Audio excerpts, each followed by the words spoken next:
বৃহস্পতিবার রাতে আল্লাহর একটি নাম 21 বার পড়ে যা চাইবেন আল্লাহ তাআলা সেটাই আপনাকে দিয়ে দিবেন। মনে রাখবেন, বৃহস্পতিবার দিনকে যে রাতটা আসে সেই রাতটাই হচ্ছে জুমার রাত। কেননা আরবি যে মাস চন্দ্র মাস থেকে শুরু হয়, এটা কিন্তু সন্ধ্যা থেকে শুরু হয়ে যায়, কিন্তু এটা আমরা অনেকেই জানি না। মনে রাখবেন, আমরা কিন্তু ঈদের সময় আমরা চাঁদ দেখি ঈদের একদিন আগের রাতে, এবং রোজা রাখি একদিন আগের রাতে, রোজা রেখে তারাবি পড়ি আগে, তারপরের দিন আমরা রোজা রাখা শুরু করি। সুতরাং এই বৃহস্পতিবার দিনকে যে রাতটা আসে সেটাই হচ্ছে জুমার রাত। এবং নবীজি সাল্লাল্লাহু আলাইহি ওয়াসাল্লাম জানিয়ে দিয়েছেন, জুমার রাতে দোয়া করলে আল্লাহ তাআলা সেই দোয়া ফিরিয়ে দেন না। কিছু কিছু সময় রয়েছে, শবে বরাতের দোয়া, এরপরে শবে কদরের রাতের দোয়া, এরপরে জুমার রাতের দোয়া, দুই ঈদের রাতের দোয়া, এই 5 রাতের দোয়া আল্লাহ তাআলা ফিরিয়ে দেন না। সুতরাং আপনি জুমার রাতে অবশ্যই আমল করার চেষ্টা করবেন, বিশেষ করে তাহাজ্জুদের সময় আপনি দাঁড়িয়ে যাবেন। কেননা মুয়াজ্জিন 5 বেলা ডাকে, হাইয়া আলাস সালাহ, হাইয়া আলাল ফালাহ, কাম টু দ্য সাকসেস, সফলতার দিকে আসো, কল্যাণের দিকে আসো। কিন্তু একটা সময় এমন আছে যে সময় আল্লাহ তাআলা নিজে প্রথম আসমানে এসে বান্দাদেরকে ডাকতে থাকেন, আলা বিমুস্তাগফিরিন ফাস্তাগফিরলা, কে আছো গুনাহ করেছো, আমি আল্লাহকে ডাকো, আমি আল্লাহ তোমার গুনাহ খাতাগুলো ক্ষমা করে দিব। কে আছো অভাবে পড়ে গেছো, আমি আল্লাহর কাছে বলো অভাব দূর করে দিব।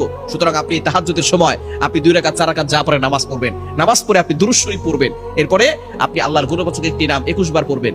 নামটি হচ্ছে ইয়া জাল জালালি ওয়াল ইকরাম, ইয়া জাল জালালি ওয়াল ইকরাম, ইয়া জাল জালালি ওয়াল ইকরাম। এই ছোট্ট নাম, কিন্তু এটার পাওয়ার অনেক বেশি। যারা এই নামটির আমল করেছে তারাই উপকার পেয়েছে।